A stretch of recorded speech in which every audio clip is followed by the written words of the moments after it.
Hello दोस्तों, आराध्या रस academy के यूट्यूब चैनल में आप सभी का स्वागत है। दोस्तों, चतुर्थ श्रेणी कर्मचारी भर्ती परीक्षा 2025 के नवीनतम पाठ्यक्रम के अनुसार मॉडल पेपर की टेस्ट सीरीज शुरू की गई थी, जिसमें अपने 53 मॉडल पेपर हैं वो कंप्लीट हो चुके हैं। आज अपना इसमें 54 नंबर का मॉडल पेपर है। कुल 120 प्रश्न इसमें शामिल किए गए हैं और हूबहू आपको ऐसा ही पेपर है वो परीक्षा में देखने को मिलेगा। दोस्तों, परीक्षा के पेपर के अनुरूप अगर आपको ढलना है तो दोस्तों आप रोजाना आपको मेरे साथ में चलना होगा और रोजाना एक मॉडल पेपर का टेस्ट है वो आपको अवश्य देना होगा। दोस्तों, अगर आपने पिछले 53 मॉडल पेपरों का अगर टेस्ट नहीं दिया है, अगर आप पीछे हैं, नए हैं, तो दोस्तों आप प्ले लिस्ट में जाइए, वहां पे आपको फोल्डर मिल जाएगा चतुर्थ श्रेणी कर्मचारी मॉडल पेपर के नाम से। वहां फोल्डर बना हुआ है और उसका जो लिंक है वो आपको डिस्क्रिप्शन में मिल जाएगा। तो आप वहां जाकर दोस्तों पिछले मॉडल पेपरों का टेस्ट है वो अवश्य दें। और आराध्या रस एकेडमी के यूट्यूब चैनल को अगर आपने अभी तक सब्सक्राइब नहीं किया तो सब्सक्राइब जरूर करें, बेल आइकन को दबाएं, क्लास को लाइक और अपने दोस्तों के पास में शेयर जरूर करें। तो चलिए दोस्तों शुरू करते हैं आज का अपना 54 नंबर का मॉडल पेपर। ये संशोधित पाठ्यक्रम स्कीम है।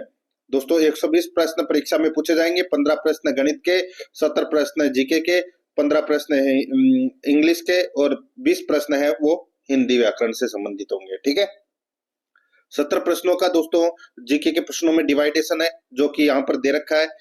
किसके कितने प्रश्न पूछे जाएंगे उसी के अनुसार दोस्तों अपन ये मॉडल पेपर है वो पढ़ रहे हैं। जैसे कि यहाँ पर भाग 1 में देखिए राजस्थान भूगोल के 20 प्रश्न है वो सिलेबस के अकॉर्डिंग सबसे पहले अपन इसमें पढ़ेंगे। देखिए ये सिलेबस है, सिलेबस में देखिए राजस्थान का भूगोल, ये देखिए 20 प्रश्न पूछे जाएंगे इसके अंदर। ठीक है, कला संस्कृति के भी 20 प्रश्न पूछे जाएंगे और जो भी डिवाइडेशन है उसके अनुसार अपन ये पेपर है वो देख रहे हैं।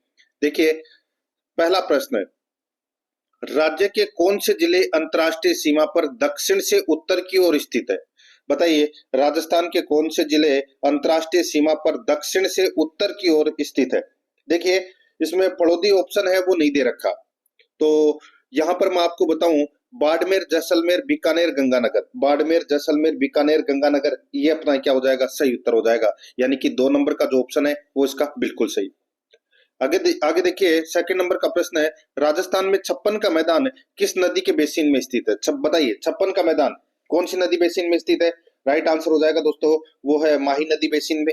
राइट आंसर हो जाएगा यहाँ पे 2 नंबर ऑप्शन बिल्कुल सही, क्योंकि प्रतापगढ़ व बांसवाड़ा के मध्य 56 गांवों के समूह है के कारण इसे दोस्तों छप्पन का मैदान है वो कहते हैं। और वहां पर कौन सी नदी बहती है? माही नदी। 2 नंबर का ऑप्शन बिल्कुल सही। आगे देखिए 3 नंबर का प्रश्न है, हर्ष पर्वत राजस्थान के किस जिले में स्थित है? बताइए हर्ष पर्वत कहाँ पर स्थित है? तो इसका राइट आंसर हो जाएगा वो है दोस्तों ये सीकर में स्थित है। 4 नंबर का ऑप्शन बिल्कुल सही, सीकर में। 4 नंबर का प्रश्न इसमें देखिए, लाल व पीली मिट्टी वाला जिलों का युग्म है। लाल व पीली मिट्टी वाला जिलों का युग्म है, तो वो कौन सा युग्म है? दोस्तों आप यहाँ पर देख सकते हैं, ये लाल पीली मिट्टी है, इसका जो रंग है वो दोस्तों लोहे की इसमें उपलब्धता रहती है, उसकी वजह से दोस्तों इसका रंग है वो लाल पीली मृदा है। ठीक है, और ये मृदा पाई जाती है दोस्तों सवाई माधोपुर और राजसमंद में। सवाई माधोपुर, राजसमंद इसका राइट आंसर हो जाएगा। 4 नंबर का जो ऑप्शन है वो इसका बिल्कुल सही। नेक्स्ट आगे देखिए दोस्तों यहाँ पे 5 नंबर का प्रश्न है, कोपेन के जलवायु वर्गीकरण के अनुसार निम्नलिखित में से किन जिलों में BSHW प्रकार की जलवायु पाई जाती है?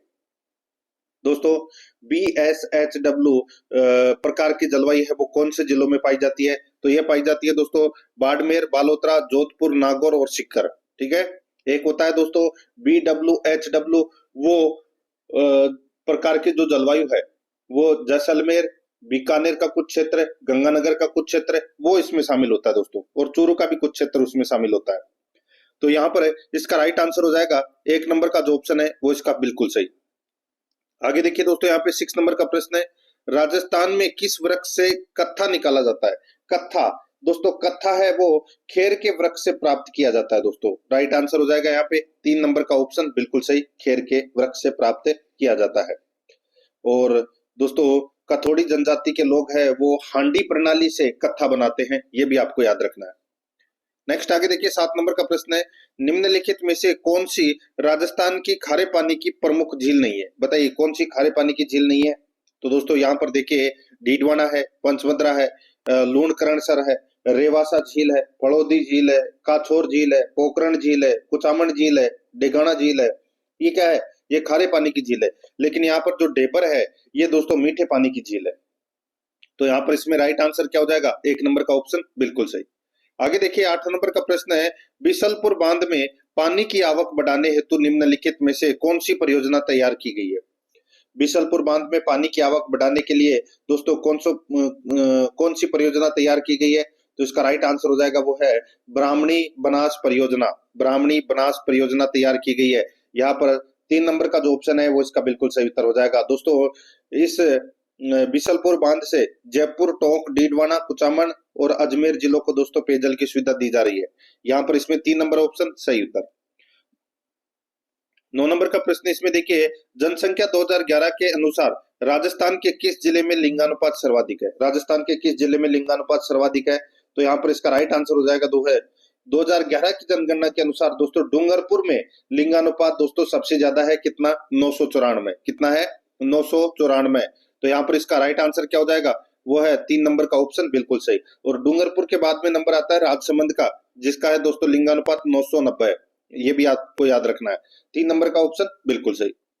आगे देखिए यहाँ पे 10 नंबर का प्रश्न है, राजस्थान में स्वर्णिम चतुर्भुज निम्न में से किस शहर से निकला है, बताइए। राजस्थान में स्वर्णिम चतुर्भुज निम्न में से किस शहर से निकला है, तो दोस्तों ये देखिए स्वर्णिम चतुर्भुज, चतुर्भुज का मतलब क्या होता है, 4, ठीक है, यानी कि 4 महानगरों से निकला है दोस्तों ये स्वर्णिम चतुर्भुज, जिसके अंदर दिल्ली, मुंबई, चेन्नई और कोलकाता, ठीक है, ये इन 4 महानगरों को दोस्तों आपस में जोड़ता है। और ये दोस्तों जयपुर और उदयपुर शहर से गुजरता है दोस्तों। राजस्थान में जयपुर और उदयपुर शहर से गुजरता है। तो यहाँ पर इसका राइट आंसर हो जाएगा 4 नंबर का जो ऑप्शन है वो इसका बिल्कुल सही। आगे देखिए यहाँ पे 11 नंबर का प्रश्न है, कितने भारतीय राज्य राजस्थान के साथ अपनी सीमा साझा करते हैं, बताइए। कितने राज्य राजस्थान की सीमा के साथ टच होते हैं, तो सभी को पता होगा यहाँ पर 5 राज्य हैं वो राजस्थान के साथ सीमा बनाते हैं। नंबर 1 है Punjab, number 2 Haryana, number 3 Uttar Pradesh, number 4 Madhya Pradesh और नंबर 5 है गुजरात। सबसे कम सीमा लगती है दोस्तों पंजाब की 89 किलोमीटर की, और मध्य प्रदेश की सर्वाधिक सीमा लगती है 1600 किलोमीटर की। यहाँ पर 3 नंबर का ऑप्शन बिल्कुल सही। 12 नंबर का प्रश्न इसमें देखिए, पूर्वी सिरोही के सुदूर पश्चिम में स्थित कटक जो तीव्र ढाल वाले कम ऊंचे व उबड़ खाबड़ कहलाते हैं, तो दोस्तों उनको क्या कहते हैं, उनको दोस्तों भाकर बोलते हैं। स्थानीय भाषा में भाकर बोलते हैं, ठीक है। तो यहाँ पर इसका राइट आंसर हो जाएगा 4 नंबर का जो ऑप्शन है वो इसका बिल्कुल सही उत्तर हो जाएगा, याद रखना। आगे देखिए दोस्तों यहाँ पर इसमें 13 नंबर का प्रश्न है, राजस्थान के किस जिले में जिप्सी फेरस मृदा मिलती है। जिप्सी फेरस मृदा है वो दोस्तों कहाँ पाई जाती है, तो ये दोस्तों बीकानेर में पाई जाती है ये मृदा, जिप्सी फेरस। तो यहाँ पर इसका राइट आंसर हो जाएगा 3 नंबर का जो ऑप्शन है वो इसका बिल्कुल सही, बीकानेर में। 14 नंबर का प्रश्न इसमें देखिए, कौन सा युग्म सही सुमेलित नहीं है। कौन सा युग्म सही सुमेलित नहीं है वो अपने को दोस्तों बताना है। देखिए यहाँ पे AW प्रकार की जलवायु है वो शिकर और चूरू में पाई जाती है। तो दोस्तों ये अपना पहला ही है वो गलत हो जाएगा। ये AW प्रकार की जलवायु, ये दोस्तों अति आर्द्र आप बोल सकते हैं इसको, ठीक है, यानी कि सर्वाधिक वर्षा होती है ना, वहां पर ये AW प्रकार की जलवायु पाई जाती है, जिसमें बांसवाड़ा हो गया, डूंगरपुर हो गया, झालावाड़ हो गया, बारा हो गया, ठीक है, ये इसमें दोस्तों शामिल होते हैं। तो यहाँ पर इसमें सीकर और चूरू ये अपना इसमें गलत हो जाएगा। तो यहाँ पर इसका राइट आंसर हो जाएगा 1 नंबर का ऑप्शन बिल्कुल सही। बाकी BSHW बाड़मेर जालोर, BWHW जैसलमेर पश्चिमी बीकानेर, CWG अरावली के दक्षिणी पूर्वी क्षेत्र। तो यहाँ पर इसमें 1 नंबर का ऑप्शन राइट आंसर हो जाएगा, ये सुमेलित नहीं है। 15 नंबर का प्रश्न इसमें देखिए, घड़ियाल के संरक्षण के लिए राजस्थान राज्य में कौन सा अभ्यारण्य स्थापित किया गया है। तो दोस्तों घड़ियाल संरक्षण के लिए चंबल अभ्यारण्य की स्थापना है वो की गई है। तो यहाँ पर इसका राइट आंसर हो जाएगा चंबल अभ्यारण्य। 3 नंबर का जो ऑप्शन है वो इसका बिल्कुल सही उत्तर इसमें हो जाएगा। ये अभ्यारण्य है, ये राजस्थान, मध्य प्रदेश और उत्तर प्रदेश में विस्तृत है, ये आपको इसमें याद रखना है। आगे देखिए 16 नंबर का प्रश्न है, नदी जो कि वन की आस के रूप में जानी जाती है, बताइए किस नदी का उपनाम वन की आशा है। तो इसका राइट आंसर हो जाएगा वो है बनास नदी का उपनाम है दोस्तों वन की आशा। राइट आंसर हो जाएगा 4 नंबर का ऑप्शन बिल्कुल सही उत्तर इसमें हो जाएगा। खमनोर की पहाड़ियों से दोस्तों इसका उद्गम होता है। आगे देखिए दोस्तों यहाँ पर इसमें 17 नंबर का प्रश्न है, राजस्थान के किस जिले में पीपल खूंट हाई लेवल केनाल द्वारा सिंचाई की सुविधा प्रदान की जाएगी? राजस्थान के किस जिले में पीपलकूट हाई लेवल केनाल द्वारा सिंचाई की सुविधा प्रदान की जाएगी? तो इसका राइट आंसर हो जाएगा दोस्तों, वो है इसमें ये प्रतापगढ़। दोस्तों प्रतापगढ़ जिले में पीपलकूट हाई लेवल केनाल द्वारा सिंचाई की सुविधा प्रदान की जाएगी। 3 नंबर का जो ऑप्शन है वो इसका बिल्कुल सही उत्तर इसमें हो जाएगा, याद रखना। आगे देखिए दोस्तों, यहाँ पे 18 नंबर का प्रश्न है, जनगणना 2011 के अनुसार राजस्थान में 0 से 6 आयु वर्ग में न्यूनतम लिंगानुपात किस जिले में था? जनगणना 2011 के अनुसार राजस्थान में 0 से 6 आयु वर्ग में न्यूनतम लिंगानुपात किस जिले में था? तो यहाँ पर इसका राइट आंसर हो जाएगा, बताइए किस जिले में था 0 से 6 आयु वर्ग में न्यूनतम लिंगानुपात? तो इसका राइट आंसर हो जाएगा वो है झुंझुनू में। कहां पर था? झुंझुनू में। इसका राइट आंसर हो जाएगा दोस्तों 1 नंबर का ऑप्शन बिल्कुल सही। झुंझुनू का दोस्तों न्यूनतम लिंगानुपात है वो कितना था 0 से 6 आयु वर्ग में? तो वो था दोस्तों 837 था, ये आपको इसमें याद रखना है। और राजस्थान का 0 से 6 आयु वर्ग में लिंगानुपात है वो दोस्तों 888 है, ये भी आपको याद रखना है। तो यहाँ पर इसमें 1 नंबर का ऑप्शन बिल्कुल सही। आगे देखिए 19 नंबर का प्रश्न है, राजस्थान राज्य पथ परिवहन निगम RSRTC की स्थापना वर्ष किसमें की गई थी? तो दोस्तों बताइए किसमें की गई थी? तो इसकी जो स्थापना है वो दोस्तों 1 अक्टूबर 1964 को की गई थी दोस्तों, इसकी स्थापना राजस्थान राज्य पथ परिवहन निगम की। तो यहाँ पर इसका राइट आंसर हो जाएगा 3 नंबर का जो ऑप्शन है वो इसका बिल्कुल सही उत्तर हो जाएगा, याद रखना। आगे देखिए दोस्तों, यहाँ पर इसमें 20 नंबर का प्रश्न है, सूखा संभावित क्षेत्र कार्यक्रम यानी कि DPAP में शुरुआत में भारत सरकार तथा राजस्थान सरकार में वित्त पोषण अनुपात है वो क्रमशः था। सूखा संभावित क्षेत्र कार्यक्रम में शुरुआत में भारत सरकार तथा राजस्थान सरकार में वित्त पोषण अनुपात क्रमशः था, तो दोस्तों वो कितना था? तो यहाँ पर इसका राइट आंसर हो जाएगा वो है वित्त पोषण अनुपात है वो 75:25 है, 75:25, जिसमें भारत सरकार का 75% और राजस्थान सरकार का 25%। तो यहाँ पर इसमें 1 नंबर का ऑप्शन बिल्कुल सही उत्तर हो जाएगा। आगे देखिए दोस्तों, यहाँ पे अब अपन भाग 2 के अंदर राजस्थान इतिहास एवं कला संस्कृति से संबंधित 20 प्रश्न है वो पढ़ेंगे सिलेबस के अकॉर्डिंग। देखिए यहाँ पे 21 नंबर का प्रश्न है, निम्नलिखित में से कौन सी पुस्तक गुर्जर प्रतिहार वंश के मिहिर भोज द्वारा रचित नहीं है? बताइए निम्न में से कौन सी पुस्तक गुर्जर प्रतिहार वंश के मिहिर भोज द्वारा रचित नहीं है? तो इसका जो राइट आंसर हो जाएगा वो है दोस्तों इसमें, बताइए कौन सा? देखिए यहाँ पे सर्वस्व श्रृंगार प्रकाश, करते कल्पतरु, राज मृदांड। दोस्तों ये तीनों पुस्तकें हैं, ये मिहिर भोज द्वारा रचित है लेकिन धर्म संग्रह नहीं है। यहाँ पर इसमें 4 नंबर का जो ऑप्शन है वो इसका बिल्कुल सही उत्तर इसमें हो जाएगा, याद रखना, ठीक है। आगे देखिए दोस्तों, यहाँ पर इसमें 22 नंबर का प्रश्न है, निम्नलिखित में से किस षड्यंत्र केस में प्रताप सिंह बारट को कारावास दिया गया? किस षड्यंत्र केस में प्रताप सिंह बारट को दोस्तों कारावास दिया गया? तो इसका राइट आंसर हो जाएगा बनारस षड्यंत्र केस में कारावास की सजा है वो दी गई थी। राइट आंसर हो जाएगा 4 नंबर का जो ऑप्शन है वो इसका बिल्कुल सही उत्तर इसमें हो जाएगा, याद रखना। आगे देखिए 23 नंबर का प्रश्न है, परमवीर चक्र से सम्मानित होने वाले प्रथम राजस्थानी कौन थे? बताइए परमवीर चक्र से सम्मानित होने वाले प्रथम राजस्थानी कौन थे? तो वो थे दोस्तों पीरू सिंह। कौन थे? पीरू सिंह। 2 नंबर का जो ऑप्शन है वो इसका राइट आंसर हो जाएगा पीरू सिंह, मेजर पीरू सिंह।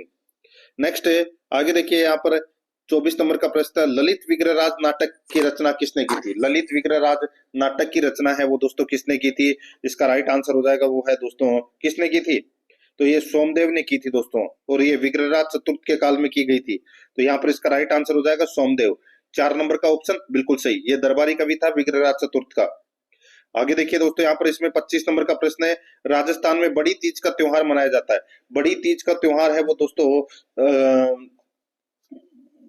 कब मनाया जाता है? तो दोस्तों ये मनाया जाता है भाद्रपद कृष्णा तृतीया को, भाद्रपद कृष्णा तृतीया को ये मनाया जाता है। इसको दोस्तों सातुड़ी तीज भी बोलते हैं और कजली तीज भी बोलते हैं, ठीक है। राइट आंसर हो जाएगा यहाँ पे 2 नंबर का ऑप्शन बिल्कुल सही।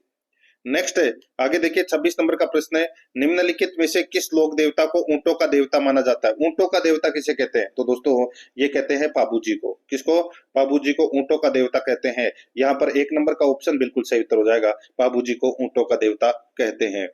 आगे देखिए 27 नंबर का प्रश्न है, निम्नलिखित में से किस वाद्य यंत्र को भेरी भी कहा जाता है? किस वाद्य यंत्र को भेरी भी कहा जाता है? तो दोस्तों इसका राइट आंसर हो जाएगा वो है इसमें ब्रंगल। दोस्तों ब्रंगल वाद्य यंत्र को दोस्तों भेरी भी कहा जाता है।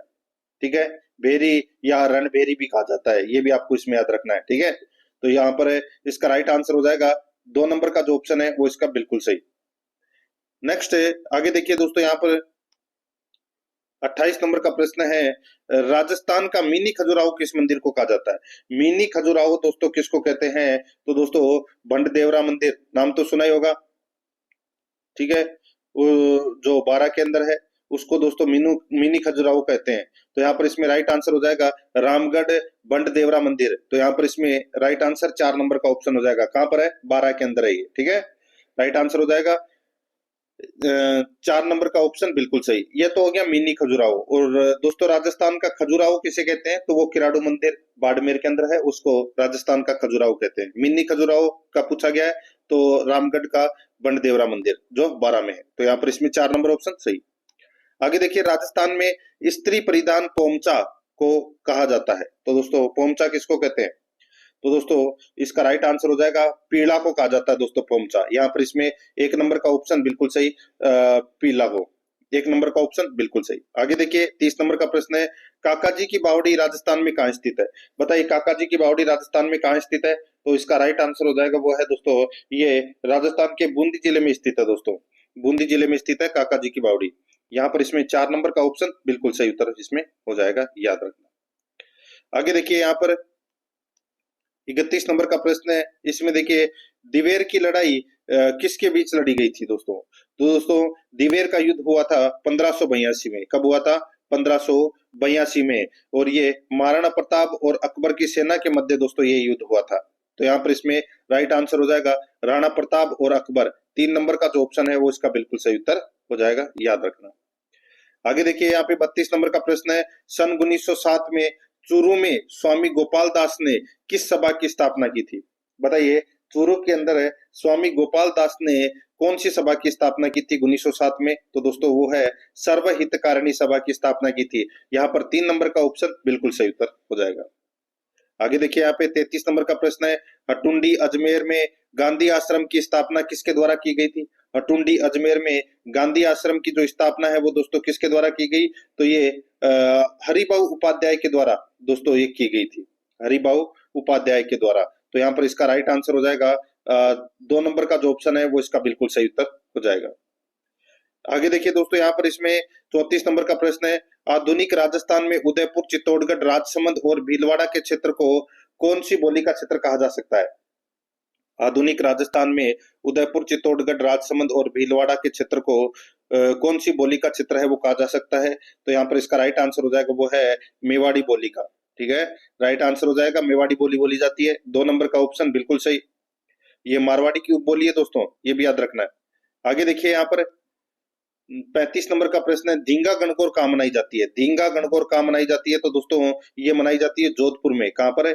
जोधपुर में मनाई जाती है दोस्तों ये धींगा गणगौर। तो यहाँ पर इसमें 2 नंबर का जो ऑप्शन है वो इसका बिल्कुल सही उत्तर इसमें हो जाएगा। आगे देखिए यहाँ पे 36 नंबर का प्रश्न है, लोक देवता तेजाजी महाराज का पवित्र स्थान बांसी दुगारी कहाँ स्थित है? तो दोस्तों ये बांसी दुगारी कहाँ पर स्थित है? राइट आंसर हो जाएगा ये बूंदी जिले में है। कहाँ पर है? बूंदी जिले में है ये। यहाँ पर 2 नंबर का जो ऑप्शन है वो इसका बिल्कुल सही उत्तर इसमें हो जाएगा, याद रखना, बूंदी जिले में है ये। आगे देखिए दोस्तों यहाँ पे इसमें 37 नंबर का प्रश्न है, राजस्थान मूल के प्रख्यात शास्त्रीय वादक है रामनारायण तथा सुल्तान खां का संबंध किस वाद्य यंत्र से है? तो दोस्तों यहाँ पर रामनारायण और सुल्तान खां का संबंध है वो किस वाद्य यंत्र से है? तो ये दोस्तों सारंगी वादक थे। क्या थे? सारंगी वादक। तो यहाँ पर इसमें 3 नंबर का जो ऑप्शन है वो इसका बिल्कुल सही उत्तर इसमें हो जाएगा, याद रखना, सारंगी वादक थे। आगे देखिए 38 नंबर का प्रश्न है, राजस्थान के कुदरत सिंह किस हस्तशिल्प से संबंध है? राजस्थान के कुदरत सिंह किस हस्तशिल्प से संबंध है? तो इसका राइट आंसर हो जाएगा वो है दोस्तों, बताइए। तो दोस्तों ये जो कुदरत सिंह है, ठीक है, ये दोस्तों मीनाकारी से संबंधित है ये। ठीक है, मीनाकारी से संबंधित है ये। तो यहाँ पर इसका राइट आंसर हो जाएगा 4 नंबर का जो ऑप्शन है वो इसका बिल्कुल सही उत्तर इसमें हो जाएगा। और ये मीनाकारी की जो कला है वो जयपुर के महाराजा मान सिंह प्रथम है, वो लाहौर से अपने साथ लेकर आए थे। राइट आंसर हो जाएगा 4 नंबर ऑप्शन सही। आगे देखिए 39 नंबर का प्रश्न है, भीलों में छेड़ा फाड़ना क्या है? भीलों में छेड़ा फाड़ना क्या है? तो दोस्तों छेड़ा फाड़ना मतलब तलाक या विवाह विच्छेद, तलाक या विवाह विच्छेद। तो यहाँ पर इसमें 2 नंबर का ऑप्शन बिल्कुल सही, तलाक।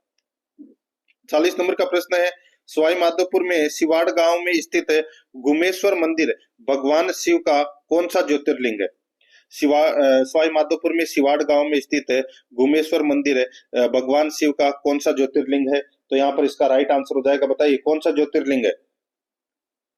तो इसका जो राइट आंसर हो जाएगा वो है दोस्तों, इसमें बताइए कौन सा ज्योतिर्लिंग है?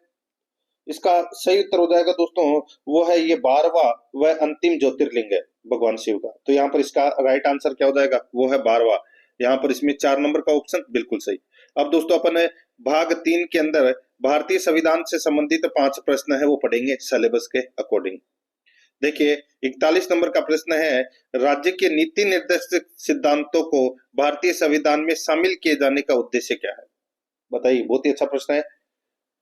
राज्य के नीति निर्देशक सिद्धांतों को भारतीय संविधान में शामिल किए जाने का उद्देश्य क्या है? तो दोस्तों इसका उद्देश्य है सामाजिक और आर्थिक प्रजातंत्र को स्थापित करना, सामाजिक और आर्थिक प्रजातंत्र को स्थापित करना। तो दोस्तों यहाँ पर इसमें 4 नंबर का ऑप्शन बिल्कुल सही उत्तर हो जाएगा।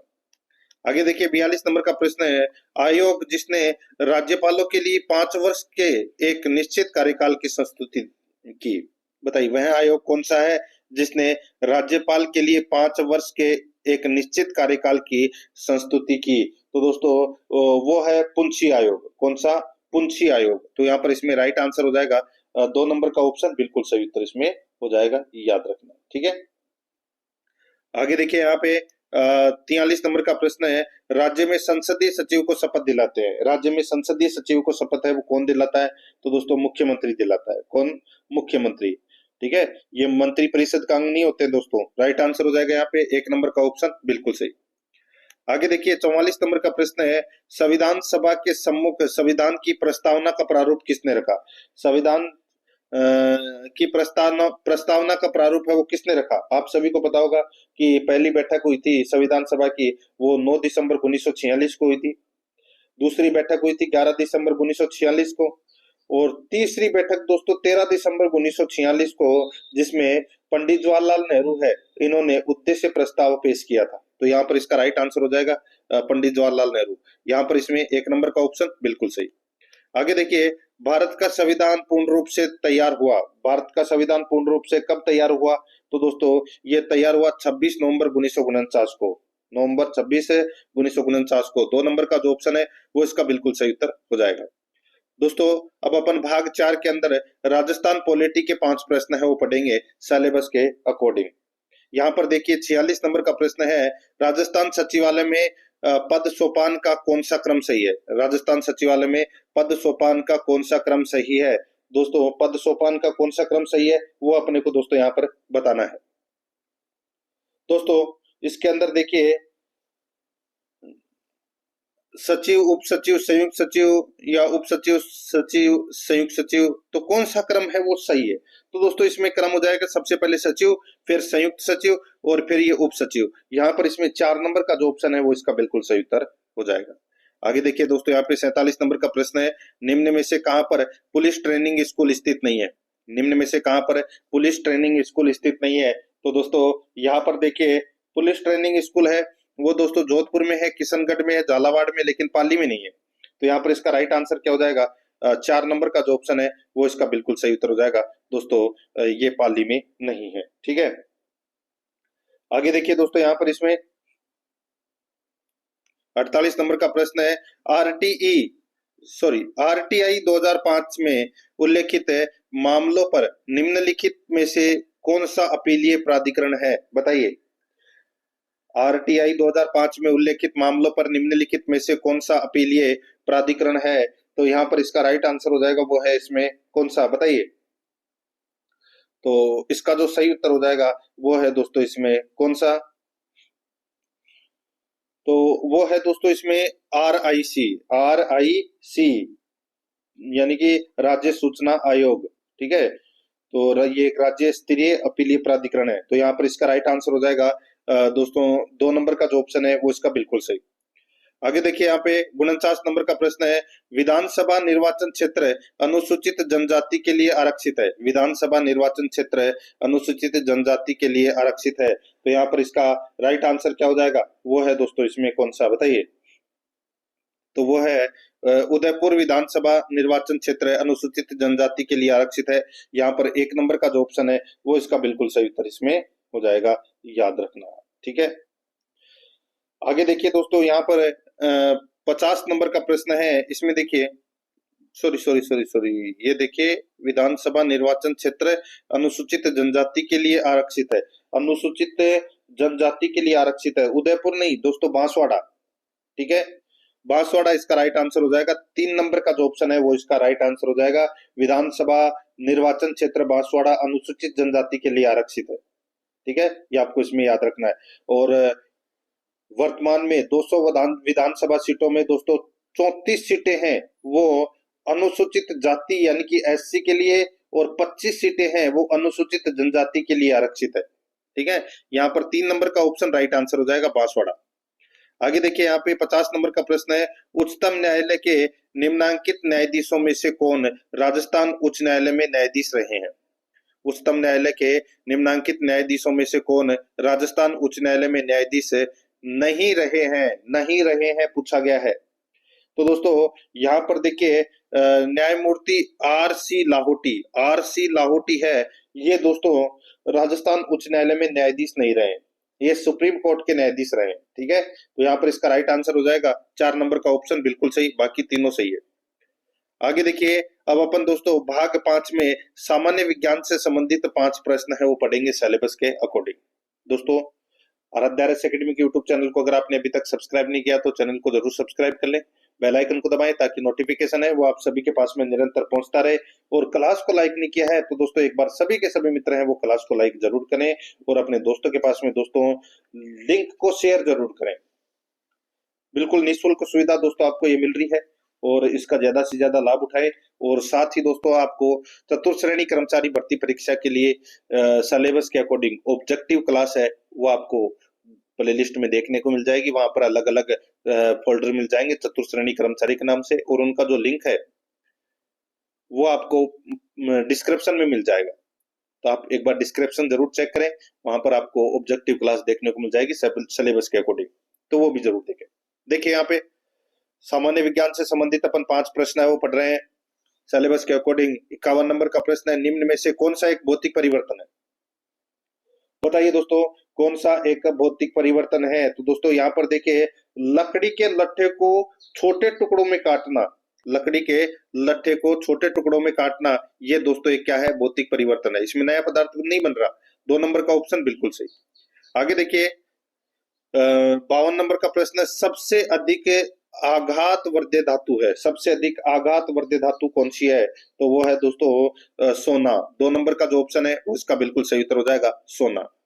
आगे देखिए 53 नंबर प्रश्न है, मृग तृष्णा यानी कि मृग मरीचिका या मिराज बनने का कारण है। मृग तृष्णा यानी कि मृग मरीचिका या मिराज बनने का कारण है, तो वो है दोस्तों इसमें कौन सा बताइए।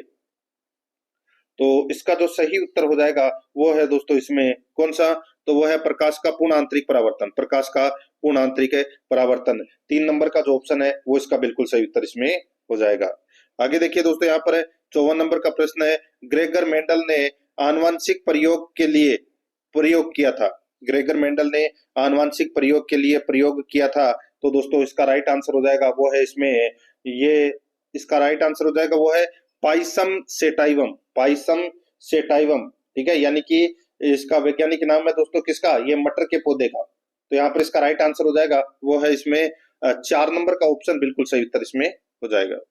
आगे देखिए 55 नंबर प्रश्न, निम्नलिखित में से कौन सा विकार लिंग संलग्नता के कारण नहीं है। बताइए निम्नलिखित में से कौन सा विकार लिंग संलग्नता के कारण नहीं है। तो यहाँ पर इसका जो सही उत्तर हो जाएगा वो है इसमें कौन सा बताइए। तो इसका जो सही उत्तर हो जाएगा वो है इसमें देखिए लिंग संलग्नता के कारण नहीं है। ये पूछा है। तो यहाँ पर देखिए इसमें वर्णांधता है, हीमोफीलिया है, लेस नेहर सिंड्रोम है, डाउन सिंड्रोम नहीं है दोस्तों। तो यहाँ पर इसमें 4 नंबर का ऑप्शन बिल्कुल सही उत्तर हो जाएगा, याद रखना। ठीक है, डाउन सिंड्रोम एक प्रकार का ऑटोसोमल गुणसूत्र से संबंधित होता है ये। तो यहाँ पर इसका राइट आंसर 4 नंबर ऑप्शन हो जाएगा। अब दोस्तों अपन भाग 6 के अंदर करंट अफेयर्स से संबंधित 5 प्रश्न है वो पढ़ेंगे सिलेबस के अकॉर्डिंग। यहाँ पर देखिए 56 नंबर का प्रश्न है, केंद्रीय बजट घोषणा 2025-26 के अनुसार किसान क्रेडिट कार्ड की सीमा को 3 लाख रुपए से बढ़ाकर कितना कर दिया गया है? तो दोस्तों 3 लाख रुपए से बढ़ाकर कितना कर दिया गया है? तो यहाँ पर इसका राइट आंसर हो जाएगा वो है दोस्तों, ये कर दिया गया है दोस्तों 5 लाख रुपए। यहाँ पर इसमें 2 नंबर का ऑप्शन बिल्कुल सही उत्तर हो जाएगा। 3 लाख से बढ़ाकर 5 लाख कर दिया गया है। आगे देखिए 57 नंबर प्रश्न है, हाल ही में किस राज्य सरकार ने लू तापाघात को राज्य विशेष प्राकृतिक आपदा घोषित किया है? हाल ही में किस राज्य सरकार ने लू तापाघात को राज्य विशेष प्राकृतिक आपदा घोषित किया है? तो यहाँ पर इसका राइट आंसर हो जाएगा वो है इसमें राजस्थान को। किसको? राजस्थान को। राइट आंसर हो जाएगा 4 नंबर का ऑप्शन बिल्कुल सही। भाई सर्वाधिक लू कहाँ चलती है? राजस्थान में चलती है। आगे देखिए यहाँ पे 58 नंबर का प्रश्न है, इसरो ने अपने 100वें मिशन के अंतर्गत किस सैटेलाइट को लॉन्च किया? इसरो ने अपने 100वें मिशन के अंतर्गत किस सैटेलाइट को लॉन्च किया? तो दोस्तों उस सैटेलाइट का नाम है GSLV F-15। GSLV F-15 rocket द्वारा दोस्तों 2250 किलोग्राम का नेविगेशन सैटेलाइट NVS-02 को दोस्तों NVS-02 को आंध्र प्रदेश के श्री हरिकोटा के सतीश धवन केंद्र से दोस्तों लॉन्च किया है। ठीक है, तो यहाँ पर इसमें राइट आंसर क्या हो जाएगा? NVS-02। 2 नंबर का ऑप्शन बिल्कुल सही। आगे देखिए 59 नंबर प्रश्न है, हाल ही में किसने भारतीय रिजर्व बैंक के 26वें गवर्नर के रूप में कार्यभार ग्रहण किया? बताइए, रिजर्व बैंक का 26वां जो गवर्नर है वो किसे बनाया गया है? तो इसका राइट आंसर हो जाएगा वो है दोस्तों संजय मल्होत्रा को। 3 नंबर का जो ऑप्शन है वो इसका बिल्कुल सही, संजय मल्होत्रा को। आगे देखिए 60 नंबर का प्रश्न है, हाल ही में फोर्ब्स द्वारा जारी की गई विश्व की सबसे शक्तिशाली महिलाओं की सूची में कौन सी भारतीय महिला शामिल नहीं है? हाल ही में फोर्ब्स द्वारा जारी की गई विश्व की सबसे शक्तिशाली महिलाओं की सूची में कौन सी भारतीय महिला शामिल नहीं है? तो इसका जो राइट आंसर हो जाएगा दोस्तों, इसमें बताइए कौन सी महिला शामिल नहीं है? तो इसके अंदर देखिए निर्मला सीतारमण है, रोशनी नादर मल्होत्रा है, किरण मजूमदार शो है, रेखा झुनझुनवाला ये नहीं है दोस्तों। 4 नंबर का जो ऑप्शन है वो इसका बिल्कुल सही उत्तर हो जाएगा, रेखा झुनझुनवाला इसमें शामिल नहीं है। ठीक है, याद रखना। आगे देखिए दोस्तों यहाँ पर इसमें अब अपन भाग 7 के अंदर राजस्थान करंट अफेयर से संबंधित 5 प्रश्न है वो पढ़ रहे हैं सिलेबस के अकॉर्डिंग। यहाँ पर देखिए 61 नंबर का प्रश्न है, राजस्थान राज्य विधिक सेवा प्राधिकरण द्वारा 6 से 18 वर्ष के विशेष योग्यजन बच्चों के लिए कितनी राशि की छात्रवृत्ति देने की शुरुआत की है? तो दोस्तों इसका जो सही उत्तर हो जाएगा बताइए। तो इसके अंदर है दोस्तों, यानी कि राजस्थान राज्य विधिक सेवा प्राधिकरण द्वारा 6 से 18 वर्ष के विशेष योग्यजन बच्चों के लिए कितनी राशि की छात्रवृत्ति देने की शुरुआत की है? तो इसका सही उत्तर हो जाएगा वो है दोस्तों 2500 रुपए प्रति माह है। 2500 रुपए प्रति माह है। यहाँ पर 3 नंबर का ऑप्शन सही। आगे देखिए वर्ष 2025 का राजस्थान अंतर्राष्ट्रीय फिल्म महोत्सव का आयोजन फरवरी 2025 में कहाँ आयोजित किया गया? वर्ष 2025 का राजस्थान अंतर्राष्ट्रीय फिल्म महोत्सव का आयोजन फरवरी 2025 में कहाँ आयोजित किया गया? तो इसका राइट आंसर हो जाएगा दोस्तों कहाँ आयोजित किया गया? तो इसका जो सही उत्तर हो जाएगा वो है दोस्तों ये जोधपुर में आयोजित किया गया दोस्तों, जोधपुर में। ठीक है, राइट आंसर हो जाएगा यहाँ पे 2 नंबर ऑप्शन सही, जोधपुर में। आगे देखिए बजट 2025-26 में प्रस्तावित विश्वकर्मा युवा उद्यमी प्रोत्साहन योजना में 2 करोड़ रुपए तक के ऋण पर कितनी ब्याज सब्सिडी दे है? तो कितनी ब्याज सब्सिडी दे है? तो दोस्तों इसका राइट आंसर हो जाएगा वो है इसमें 2 करोड़ रुपए तक के ऋण पर 8% ब्याज सब्सिडी। ठीक है, वो इसमें दे है। तो यहाँ पर इसमें राइट आंसर हो जाएगा 1 नंबर का ऑप्शन बिल्कुल सही। नेक्स्ट आगे देखिए 64 नंबर का प्रश्न है, राज्य सरकार द्वारा 15 दिसंबर 2024 को निम्न में से किन विकास प्राधिकरणों के गठन की अधिसूचना जारी की गई है? राज्य सरकार द्वारा 15 दिसंबर 2024 को निम्न में से किन विकास प्राधिकरणों के गठन की अधिसूचना जारी की गई है? तो इसका राइट आंसर हो जाएगा वो है दोस्तों इसमें कौन सा, तो वो है दोस्तों इसमें देखिए भरतपुर व बीकानेर, भरतपुर व बीकानेर दोस्तों, भरतपुर व बीकानेर विकास प्राधिकरण के गठन की अधिसूचना है वो जारी कर दी गई है। तो यहाँ पर इसमें राइट आंसर हो जाएगा 2 नंबर का ऑप्शन बिल्कुल सही। आगे देखिए, मुख्यमंत्री भजनलाल शर्मा ने प्रदेश में संशोधित पार्वती काली सिंध चंबल लिंक परियोजना का नाम बदलकर क्या किए जाने की घोषणा की है। तो दोस्तों क्या किए जाने की घोषणा की है, तो राम जल सेतु लिंक परियोजना कर दिया गया है। राम जल सेतु लिंक परियोजना इसका नाम बदलकर ये किया गया है। यहाँ पर इसमें 2 नंबर का ऑप्शन सही उत्तर। अब दोस्तों भाग 8 के अंदर कंप्यूटर से संबंधित 5 प्रश्न है वो पढ़ेंगे सिलेबस के अकॉर्डिंग। यहाँ पर देखिए कंप्यूटर में मेमोरी मापने की सबसे छोटी इकाई क्या है। कंप्यूटर में मेमोरी मापने की सबसे छोटी इकाई है वो क्या होती है, तो वो होती है दोस्तों बिट। क्या होती है, बिट। 2 नंबर का ऑप्शन बिल्कुल सही, बिट। आगे देखिए यहाँ पे 67 नंबर का प्रश्न है, IBM 1401 है। IBM 1401 क्या है, तो दोस्तों IBM 1401 है, ये क्या है, तो ये दोस्तों द्वितीयक पीढ़ी कंप्यूटर है दोस्तों, ये द्वितीयक पीढ़ी कंप्यूटर है IBM 1401। हनीवेल 200, CDC 1604, ये क्या है, ये द्वितीयक पीढ़ी के कंप्यूटर है दोस्तों। राइट आंसर हो जाएगा यहाँ पे 2 नंबर ऑप्शन बिल्कुल सही। आगे देखिए MS वर्ड में गो टू विकल्प का प्रयोग किया जाता है। MS वर्ड में गो टू विकल्प का प्रयोग है वो किसके लिए किया जाता है, तो दोस्तों डॉक्यूमेंट के एंड नोट पर जाने के लिए, डॉक्यूमेंट के फुटनोट पर जाने के लिए, डॉक्यूमेंट में किसी लाइन पर जाने के लिए। तो दोस्तों इन्हें सभी के लिए गो टू विकल्प का प्रयोग है वो किया जाता है। इसका राइट आंसर हो जाएगा उपरोक्त सभी। 4 नंबर का ऑप्शन बिल्कुल सही, उपयुक्त है सभी। अब दोस्तों यहाँ पर देखिए 69 नंबर का प्रश्न है, MS एक्सेल में निम्न में से किस टैब में मार्जिन एवं ओरिएंटेशन विकल्प उपलब्ध रहते हैं। MS एक्सेल में निम्न में से किस टैब में मार्जिन एवं ओरिएंटेशन विकल्प उपलब्ध रहते हैं, तो यहाँ पर इसका जो सही उत्तर हो जाएगा वो है दोस्तों इसमें कौन सा, बताइए। तो दोस्तों वो है इसमें पेज लेआउट, पेज लेआउट। तो यहाँ पर इसका राइट आंसर हो जाएगा वो है इसमें 1 नंबर का जो ऑप्शन है वो इसका बिल्कुल सही, पेज लेआउट। आगे देखिए दोस्तों यहाँ पर इसमें निम्न कैरेक्टर में से कौन सा ईमेल एड्रेस में विशेष मतलब होता है, बताइए। ईमेल एड्रेस में विशेष रूप से मतलब होता है वो अपने को यहाँ पर बताना है। तो दोस्तों यहाँ पर देखिए इसके अंदर इसमें दोस्तों S डॉट, इसको ए को काट के दोस्तों आप @ कर लीजिए इसको, ठीक है, @ तो @ का दोस्तों विशेष मतलब होता है इसके अंदर।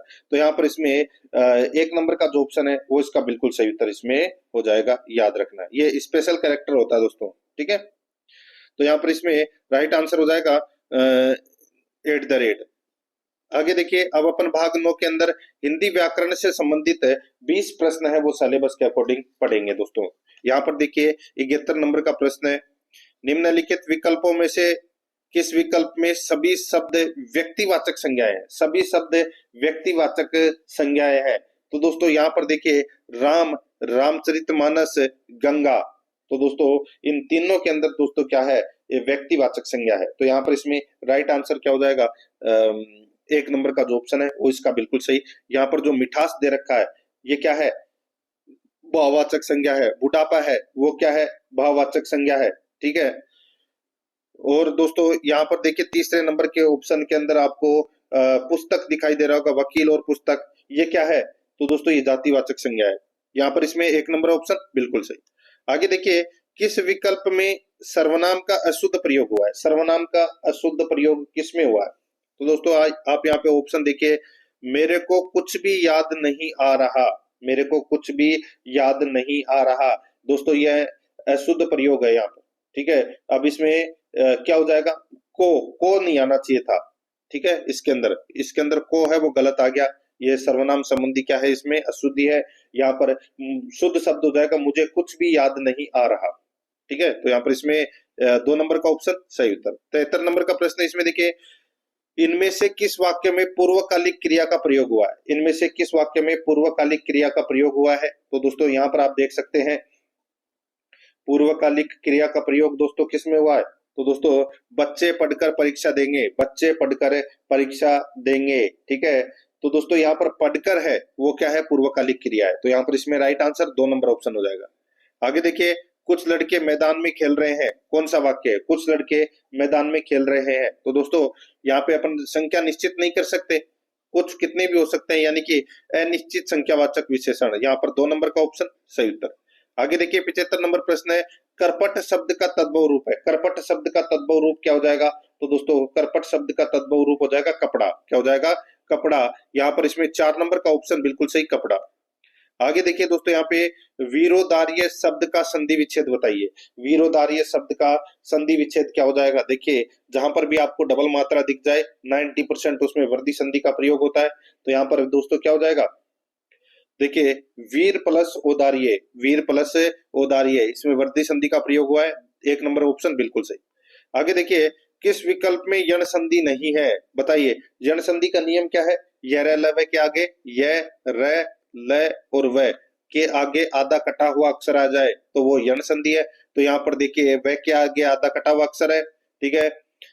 मात्रानंद, इसके अंदर दोस्तों देखिए, और यद्यपि देखिए यह के आगे आधा द है, और राजऋषि, तो दोस्तों इसके अंदर राज प्लस ऋषि, तो ये इसके अंदर दोस्तों क्या हो जाएगा, राज ऋषि, इसके अंदर राज प्लस ऋषि, तो इसमें गुण संधि का प्रयोग हुआ है दोस्तों। यहाँ पर इसमें ये तरह का नियम है, मात्रानंद में अलग है, मातृ प्लस आनंद, ठीक है। तो यहाँ पर इसमें राइट आंसर हो जाएगा 4 नंबर का जो ऑप्शन है वो इसका बिल्कुल सही उत्तर हो जाएगा, मातृ प्लस आनंद हो जाएगा मात्रानंद का, और इसका राज प्लस ऋषि हो जाएगा राजऋषि, ठीक है। आगे देखिए, किस शब्द में 2 से अधिक उपसर्ग है, 2 से अधिक उपसर्ग किस में है। तो दोस्तों यहाँ पर पहला ही ऑप्शन देख लीजिए, अवस्था सॉरी अव्यवस्था, यानी कि इसके अंदर A plus V, A plus V plus अव प्लस स्ता, ठीक है। तो यहाँ पर अ वी और अव 3 उपसर्ग लगे हुए हैं दोस्तों इसमें, तो यहाँ पर इसमें 1 नंबर का ऑप्शन बिल्कुल सही। आगे देखिए, किस शब्द में तद्धित प्रत्यय है, किस शब्द में तद्धित प्रत्यय है। तो यहाँ पर आप देख सकते हैं दोस्तों, तद्धित प्रत्यय कोचवान, कोचवान, ठीक है दोस्तों, इस कोचवान के अंदर दोस्तों तद्धित प्रत्यय है। तो यहाँ पर देखिए, इसमें 2 नंबर का जो ऑप्शन है वो इसका बिल्कुल सही उत्तर इसमें हो जाएगा, याद रखना। कोचवान में दोस्तों वान प्रत्यय है वो संज्ञा शब्द का लगा है, ठीक है, तो ये तद्धित प्रत्यय है, तो यहाँ पर इसमें 2 नंबर ऑप्शन सही। आगे देखिए, निम्नलिखित में से किरण का पर्यायवाची नहीं है, किरण का पर्यायवाची कौन सा नहीं है। तो दोस्तों किरण का पर्यायवाची देखिए रश्मि है, मरीचि है, अंशु है, गिरवाण, गिरवाण नहीं है दोस्तों, तो यहाँ पर इसका राइट आंसर हो जाएगा 4 नंबर का ऑप्शन बिल्कुल सही, ठीक है। गिरवाण शब्द है ये देवता का पर्यायवाची है दोस्तों, 4 नंबर ऑप्शन सही। आगे देखिए, पर्यायवाची शब्दों के संदर्भ में कौन सा युग्म असंगत है, कौन सा युग्म असंगत है वो अपने को यहाँ पर बताना है। देखिए बुद्धि बराबर, दोस्तों बुद्धि के पर्यायवाची शब्द यहाँ पर भूसर, द्विज और विप दे रखा है, ये इसमें पहला ही है वो गलत दे रखा है दोस्तों। ये भूसर, द्विज और विप्र ये ब्राह्मण के पर्यायवाची है, बुद्धि के नहीं है, तो यहाँ पर इसमें राइट आंसर 1 नंबर का ऑप्शन हो जाएगा।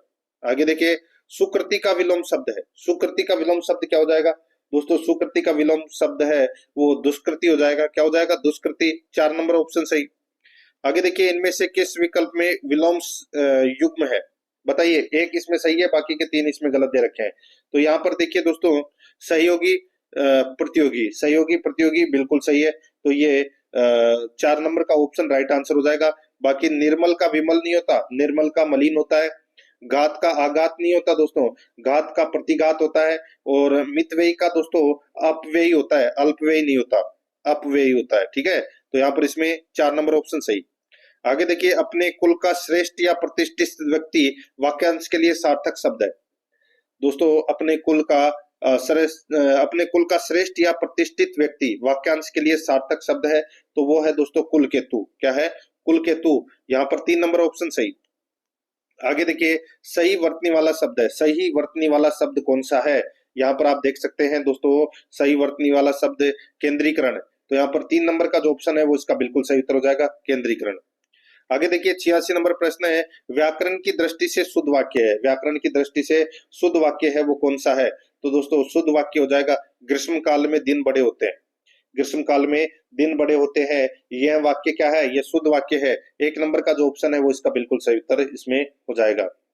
आगे देखिए दोस्तों, यहाँ पर 87 नंबर का प्रश्न है, निम्नलिखित को सुमेलित कीजिए। निम्नलिखित को सुमेलित कीजिए। एक तरफ वाक्य है तो दूसरी तरफ काल का प्रकार है।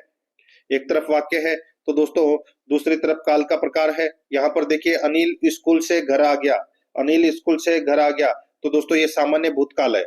सामान्य भूतकाल, ठीक है। मेरा मित्र अभी जयपुर गया है। मेरा मित्र अभी जयपुर गया है, इसमें दोस्तों आसन्न भूतकाल है। क्या है? आसन्न भूतकाल। राधिका सुबह बगीचे में बैठी थी। राधिका सुबह बगीचे में बैठी थी, तो दोस्तों ये पूर्ण भूतकाल है। क्या है?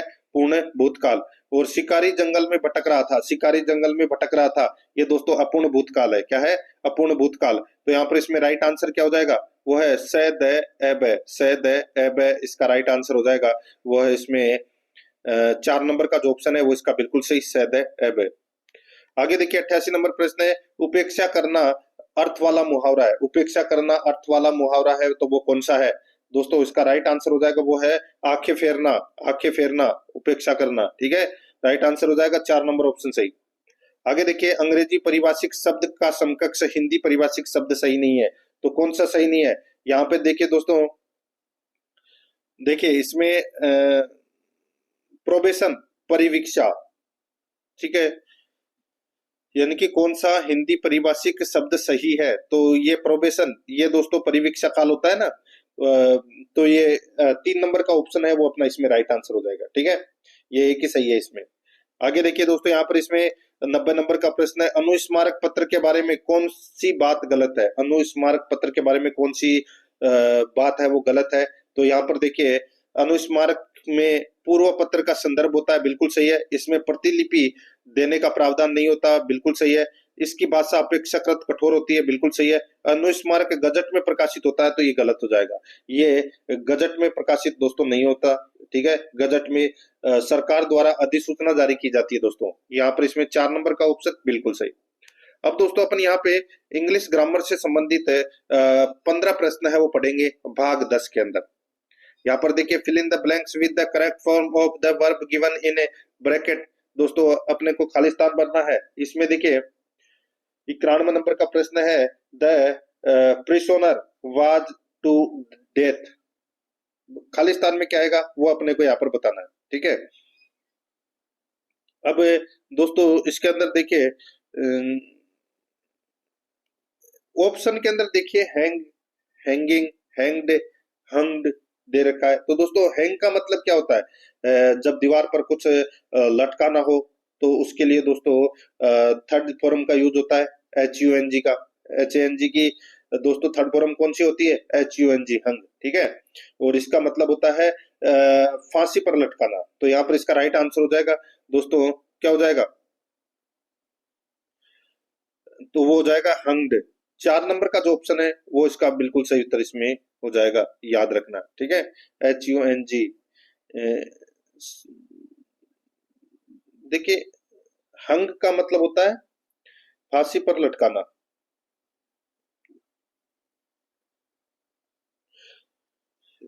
देखिए यहाँ पर इसमें मैं आपको बताऊं HANG, ठीक है, HANG, ठीक है। तो इसका अर्थ होता है दीवार पर कुछ लटकाना हो तो, ठीक है, उसके लिए थर्ड फॉर्म का यूज होता है HUNG, ठीक है। ये तो दीवार के ऊपर लटकाना होगा।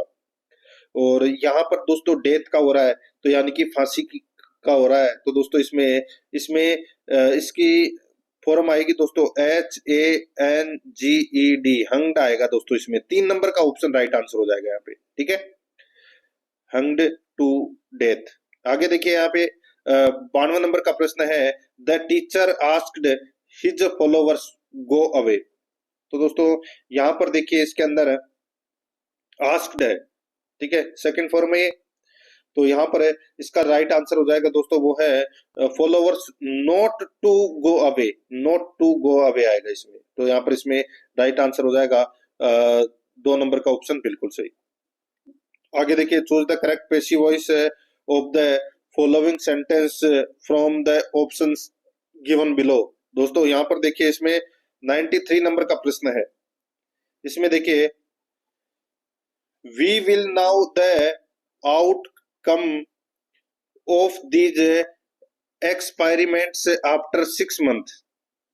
बताइए, we will now the outcome of these experiments after 6 month.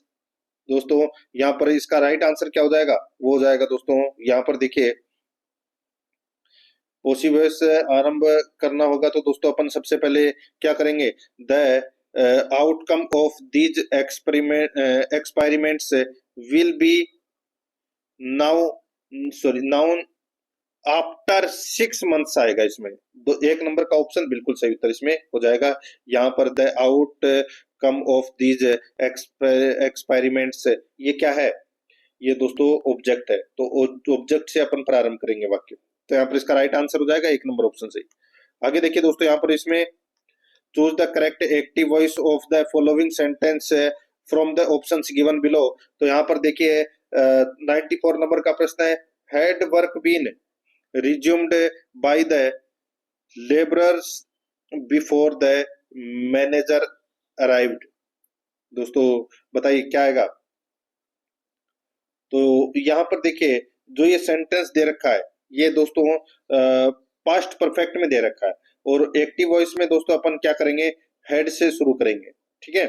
तो यहाँ पर इसका राइट आंसर हो जाएगा, had the labourers resumed work before the manager arrived. 2 number का जो ऑप्शन है वो इसका सही उत्तर हो जाएगा। आगे देखिए 95 नंबर का प्रश्न, choose the correct option change into direct speech. Change into direct speech. तो दोस्तों यहाँ पर देखिए सेंटेंस देखिए, the spectators applauded the young athlete saying that he had broken all previous records. तो दोस्तों यहाँ पर इसमें राइट आंसर क्या हो जाएगा? दोस्तों यहाँ पर देखिए इसका राइट आंसर हो जाएगा, the spectators said to the athlete bravo young you have broken all records. तो यहाँ पर इसमें 1 नंबर का ऑप्शन बिल्कुल सही उत्तर इसमें हो जाएगा, याद रखना। आगे देखिए दोस्तों, यहाँ पर इसमें चूज द करेक्ट ऑप्शन। यहाँ पे 96 नंबर का प्रश्न देखिए, the says I keep it an arms length all those who try to flatter me change into indirect speech. Change into indirect speech. तो दोस्तों यहाँ पर इसका जो राइट आंसर हो जाएगा वो है इसमें कौन सा? बताइए। तो इसका राइट आंसर हो जाएगा वो है she says that she keeps 8 an arms length all those who try to flatter her. तो यहाँ पर इसमें 4 नंबर का जो ऑप्शन है वो इसका बिल्कुल सही उत्तर हो जाएगा। नेक्स्ट आगे देखिए, convert the following negative sentence to an interrogative sentence. तो यहाँ पर सेंटेंस है दोस्तों, a tiger can not change its stripes. तो दोस्तों यहाँ पर इसका जो राइट आंसर हो जाएगा वो है, देखिए, नेगेटिव सेंटेंस को इंट्रोगेटिव सेंटेंस में दोस्तों बदलने के लिए सेंटेंस को हेल्पिंग वर्ब से आरंभ करते हैं और नोट हटा देते हैं। तो यहाँ पर इसका राइट आंसर हो जाएगा, can a tiger change it stripes. तो दोस्तों यहाँ पर इसमें 2 नंबर का ऑप्शन बिल्कुल सही। आगे देखिए दोस्तों, यहाँ पर convert the following sentence to an exclamatory sentence. यहाँ पर देखिए दोस्तों, इसमें 98 नंबर का प्रश्न है, doctor Deepak was very kind of doctor Deepak was very kind to his employees. तो दोस्तों यहाँ पर आप देख सकते हैं, इसमें जब असर्टिव सेंटेंस में वेरी या ग्रेट हो तो दोस्तों एक्सक्लेमेटरी सेंटेंस में बदलने के लिए सेंटेंस को व्हाट या हाउ से आरंभ करते हैं, ठीक है। तो यहाँ पर इसका राइट आंसर हो जाएगा, how kind doctor Deepak was to his employees. तो यहाँ पर इसमें 2 नंबर का ऑप्शन बिल्कुल सही। 99 नंबर का प्रश्न है, which of the following sentence contains an error. बताइए कौन से पार्ट में दोस्तों एरर है? यहाँ पर इसका राइट आंसर हो जाएगा दोस्तों, देखिए, every boy and every girl in our village go to school. दोस्तों इसमें देखिए एवरी या इच से दो नाउन जुड़े हो तो एक साथ सिंगुलर वर्ब में दोस्तों गोज का यूज होना चाहिए। तो यहाँ पर इसमें राइट आंसर क्या हो जाएगा? एक नंबर का ऑप्शन बिल्कुल सही, गो की जगह गो जाएगा। आगे देखिए यहाँ पे fill in the blank with the correct determiner या आर्टिकल का प्रयोग करना है दोस्तों अपने को। यहाँ पर देखिए 100 नंबर का प्रश्न, I need bike to reach the college today. बताइए क्या आएगा? तो दोस्तों यहाँ पर देखिए बाइक एक सिंगुलर काउंटेबल नाउन है, तो इसके लिए दोस्तों अपन क्या करेंगे, इसके लिए एन बाइक आएगा इसमें, ठीक है। 2 नंबर का ऑप्शन बिल्कुल सही, एन का प्रयोग इसमें होगा। सॉरी, एन का नहीं, ए का प्रयोग होगा। किसका? ए का, ए बाइक, ठीक है। एन का नहीं, ए बाइक आएगा इसमें। राइट आंसर हो जाएगा, सिंगुलर है, ठीक है, तो ए बाइक। आगे देखिए यहाँ पे 101 नंबर का प्रश्न है, leap year falls fourth year. तो दोस्तों यहाँ पर इसका राइट आंसर क्या हो जाएगा बताइए? तो दोस्तों यहाँ पर देखिए एवरी फोर्थ ईयर आएगा दोस्तों। लीप ईयर है वो हर 4 साल में आता है, आप सभी को पता है। तो यहाँ पर इसका राइट आंसर हो जाएगा एवरी फोर्थ ईयर। 4 नंबर का ऑप्शन बिल्कुल सही, सॉरी 2 नंबर का ऑप्शन सही। आगे देखिए fill in the blank with the suitable preposition. यहाँ पर सेंटेंस देखिए, एवरीवन इन द, सॉरी इसमें देखिए ये प्रश्न में ही है, fill in the blank with the suitable preposition everyone in the universe is accountable to. तो सेंटेंस है यहाँ पर 102 नंबर का, God is, sorry God his action, God his action. बताइए क्या आएगा? तो यहां पर आप देख सकते हैं इसके अंदर देखिए, इसमें गॉड फॉर हिज एक्शन आएगा, इसमें गॉड फॉर हिज एक्शन। तो यहाँ पर इसका राइट आंसर हो जाएगा 1 नंबर ऑप्शन बिल्कुल सही। आगे देखिए दोस्तों यहाँ पर 103 नंबर का प्रश्न है, which of the following is used to indicate a necessary push. तो दोस्तों यहाँ पर इसका सही उत्तर क्या हो जाएगा बताइए? इसका सही उत्तर हो जाएगा दोस्तों इसमें देखिए, जिसके लिए अपन किसका प्रयोग करेंगे? डैश का प्रयोग करेंगे। तो यहाँ पर इसमें राइट आंसर क्या हो जाएगा? 2 नंबर का ऑप्शन बिल्कुल सही, डैश का प्रयोग करेंगे, ठीक है। आगे देखिए यहाँ पर choose the correct Hindi translation. तो दोस्तों अपने को हिंदी ट्रांसलेशन करना है। यहाँ पर सेंटेंस देखिए दोस्तों, all accepted the proposal which I put yesterday. तो इसका जो राइट आंसर हो जाएगा वो है दोस्तों इसमें, बताइए कौन सा? तो वो है, जो प्रस्ताव मैंने कल रखा था सभी ने स्वीकार कर लिया। यहाँ पर 3 नंबर का ऑप्शन बिल्कुल सही उत्तर हो जाएगा। आगे देखिए 105 नंबर का प्रश्न है, नुल एंड वॉइड का हिंदी समानार्थक है। नुल एंड वॉइड का हिंदी समानार्थक शब्द है वो कौन सा है? तो यहाँ पर इसका राइट आंसर हो जाएगा वो है इसमें कौन सा?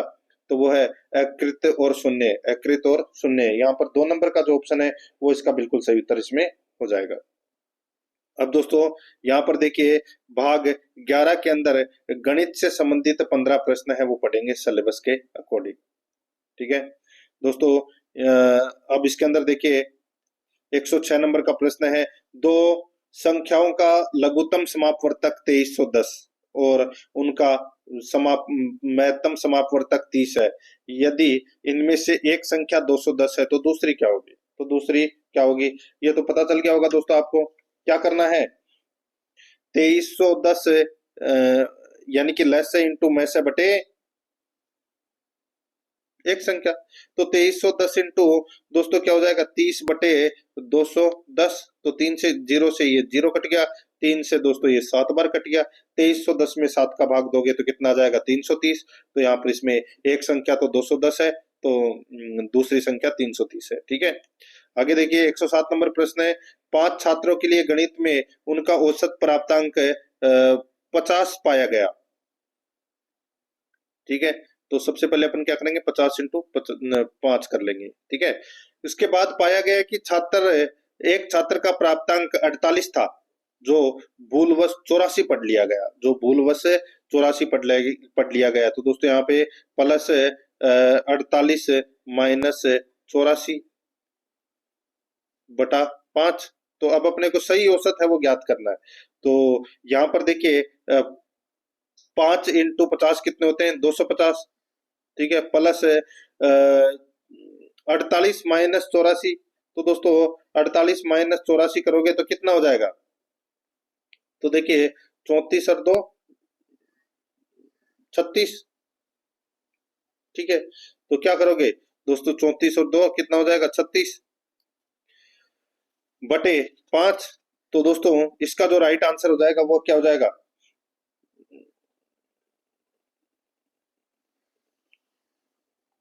देखिए तो देखिए इसमें 250 250 तो ये आ गया 5 × 50 प्लस 48 माइनस 84। तो दोस्तों 48 माइनस 84 करोगे तो सबसे पहले तो अपन क्या करेंगे? 48 जोड़ देंगे इसमें। ठीक है, वही बोडमास वाला नियम लगेगा। तो कितना हो जाएगा? तो ये 298 हो जाएगा। कितना हो जाएगा? 298। तो मैं यहाँ लिख देता हूँ ऊपर 298 माइनस दोस्तों 84 बटे 5। तो 298 में से 84 गए तो कितने बचे? 214। और 214 में 5 का भाग दोगे तो कितना आ जाएगा? 42.8। तो ये अपना इसमें सही उत्तर हो जाएगा, 3 नंबर ऑप्शन सही।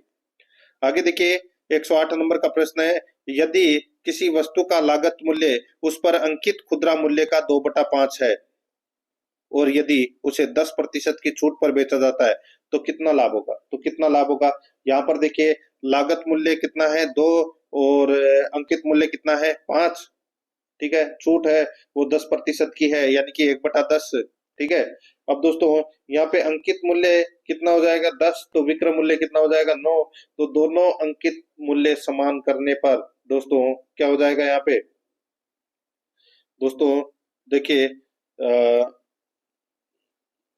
4/10। भाई अंकित मूल्य 4 है तो लागत मूल्य 4 है तो अंकित मूल्य क्या हो जाएगा? 10। तो अंकित मूल्य ऊपर चला जाएगा तो ये हो जाएगा 10/9। ठीक है, तो अंकित मूल्य अगर 10 है तो विक्रय मूल्य कितना है? 9, क्योंकि 10% की छूट दी गई है। तो इसको अपन ऐसे लिख सकते हैं 5/4 × 100। तो यहाँ पर कितना हो जाएगा? 125%। तो यहाँ पर इसमें 3 नंबर ऑप्शन सही उत्तर। आगे देखिए, एक साइकिल विक्रेता साइकिल के अंकित मूल्य पर 10% की छूट देता है और फिर भी 26% लाभ कमाता है। यदि साइकिल का खुदरा अंकित मूल्य 840 है तो विक्रेता ने उस साइकिल के लिए क्या भुगतान किया?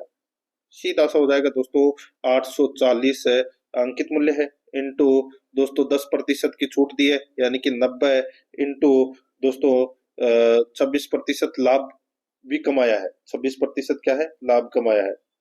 तो अपने को अंकित मूल्य भी निकालना है यहाँ पे, अंकित मूल्य खुदरा मूल्य पर, तो यानी कि 90 × 100 बटे यहाँ पर 100 × 126 हो जाएगा। ठीक है, तो यहाँ पर है इसका जो राइट आंसर हो जाएगा वो है खुदरा अंकित मूल्य 840 है तो विक्रेता ने उस साइकिल के लिए क्या भुगतान किया, वो अपने को यहाँ पर ज्ञात करना है। तो दोस्तों 100 से 100 कट जाएगा। ठीक है, और 126 और जिसको आप काटोगे तो दोस्तों सीधा सा आपका उत्तर हो जाएगा। इसको आप काटोगे तो दोस्तों 600 आ जाएगा। तो यहाँ पर इसमें 3 नंबर का ऑप्शन राइट आंसर हो जाएगा। आगे देखिए, जोसेफ की आय को 10% कम किया गया, यानी कि 90 कर दिया गया। पहले 100 रुपए थी तो अब 90 कर दिया गया। यदि उसकी आय को उसके पूर्व स्तर पर लाया जाए तो उसमें कितने प्रतिशत की बढ़ोतरी अनिवार्य होगी? तो दोस्तों सीधा सा है 10/90 × 100 कर लीजिए। तो ये दोस्तों इससे ये कट गया, 100 में 9 का भाग दे लीजिए, कितना आ जाएगा? 11 से 1/9। तो यहाँ पर इसमें 2 नंबर ऑप्शन सही। आगे देखिए, यदि 450 का x प्रतिशत 54 है तो x का मान है, सीधा सा हो जाएगा दोस्तों। यहाँ पर है 54 × 100 यानी कि 54 × 100 कर लीजिए। इस जीरो से ये जीरो कट गया। 540 में दोस्तों 45 का भाग दोगे तो कितना आ जाएगा? तो दोस्तों राइट आंसर हो जाएगा 12% है। यहाँ पर इसमें x का मान है वो कितना है दोस्तों? 12। 4 नंबर ऑप्शन सही। आगे देखिए, एक साहूकार को पता चलता है कि साधारण ब्याज दर 13% वार्षिक में 0.5% की गिरावट होने पर उसकी वार्षिक आमदनी में 104 की कमी हो जाती है। उसकी उधार दी गई पूंजी है, तो उसकी उधार दी गई पूंजी कितनी है? यहाँ पर देखिए साधारण ब्याज की दर 13% वार्षिक में 0.5% की गिरावट होने पर उसकी वार्षिक आमदनी में 104 रुपए की कमी हो जाती है। तो दोस्तों सीधा सा है, ये 104 है, 104 है, तो ये क्या है, ये 0.5% है। अभी इसका 1% कितना होगा, तो दोस्तों 208 है, वो क्या हो जाएगा, 1% है। तो 100% कितना हो जाएगा, तो दोस्तों 20,800। तो यहाँ पर इसमें राइट आंसर हो जाएगा 1 नंबर ऑप्शन सही। आगे देखिए 13 नंबर प्रश्न है, 8,000 की राशि 5% की वार्षिक दर से वार्षिक चक्रवर्ती ब्याज दर से कितने समय वर्षों में 9,261 हो जाएगी।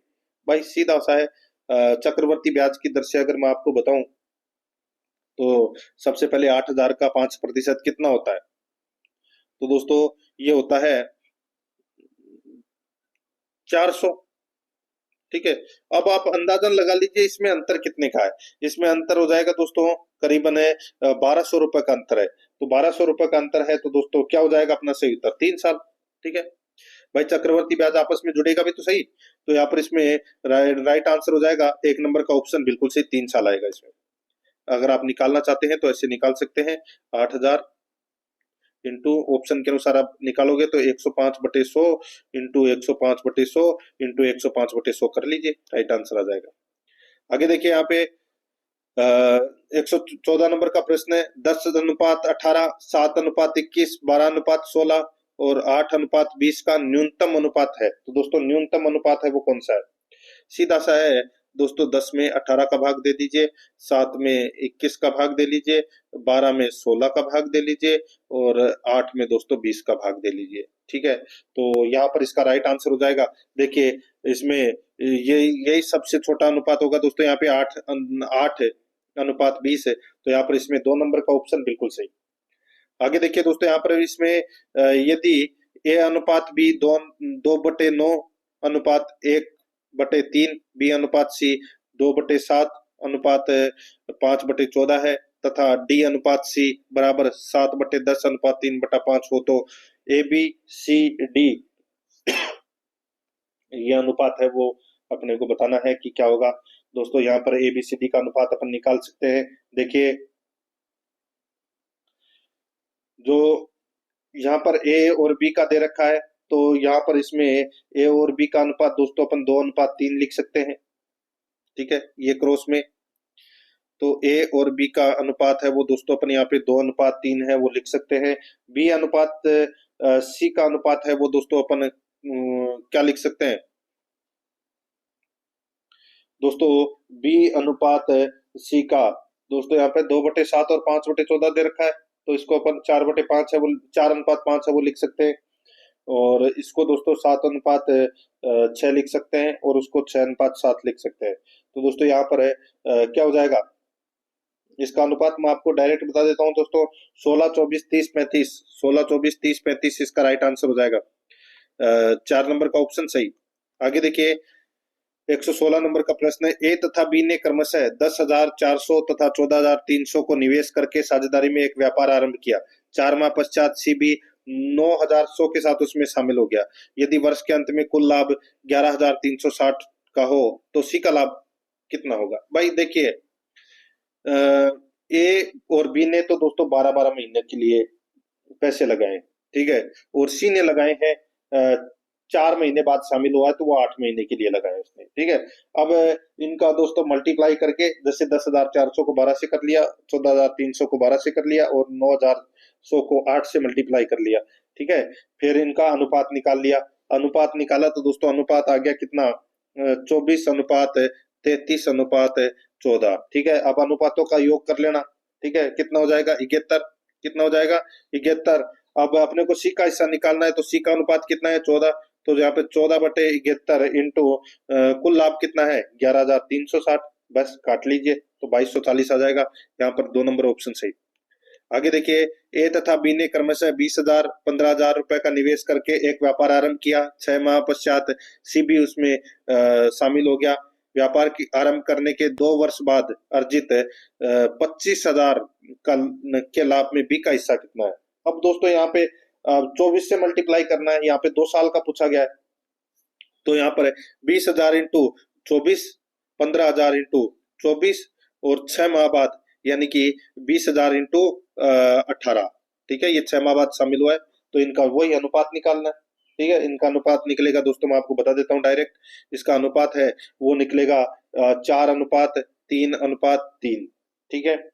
और दोस्तों इसमें कुल लाभ है वो 25,000 रुपए आया है। तो यहाँ पे बी का हिस्सा निकालना है, तो बी का अनुपात कितना है 3, और अनुपातों का योग कितना है 4 और 3 7 और 3 10, 10 बटे कितना हो जाएगा 25,000। तो यहाँ पर एक जीरो से ये जीरो कट गया, 2500 को 3 से मल्टीप्लाई कर लीजिए, कितना आ जाएगा 7,500। यहाँ पर 4 नंबर ऑप्शन सही। आगे देखिए, ए किसी कार्य को 9 दिन में कर सकता है, बी ए से 50% अधिक दक्ष है, बी को उस काम करने में समय लगेगा। दोस्तों सीधा सा है, बी एक बी का एक दिन का कार्य दोस्तों 1/9 है, और सॉरी ए का कार्य एक दिन का दोस्तों 1/9 है, तो बी का एक दिन का कार्य क्या होगा 1/9 इंटू 150/100, तो दोस्तों 1/6 भाग, यानी कि वो 6 दिन में कर लेगा। राइट आंसर हो जाएगा यहाँ पे 3 नंबर ऑप्शन बिल्कुल सही। आगे देखिए, एक नौका स्थिर जल में 13 किलोमीटर प्रति घंटा की गति से चल सकती है, यदि समान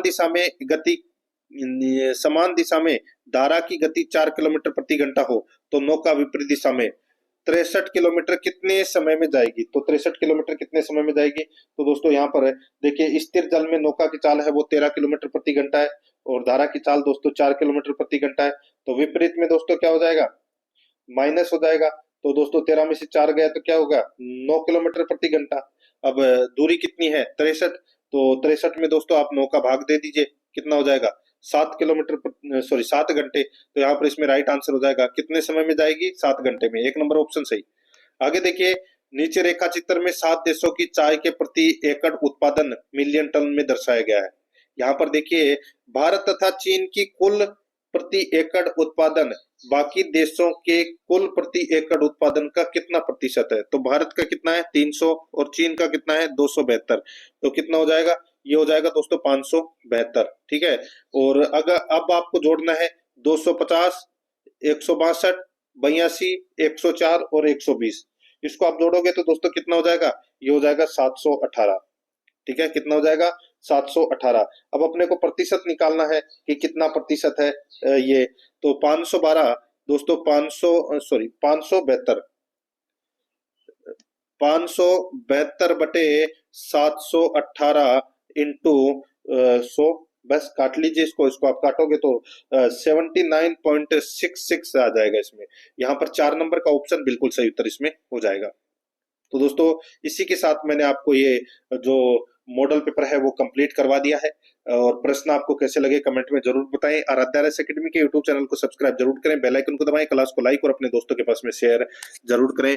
मिलते हैं दोस्तों नेक्स्ट क्लास में। जय हिंद, जय भारत।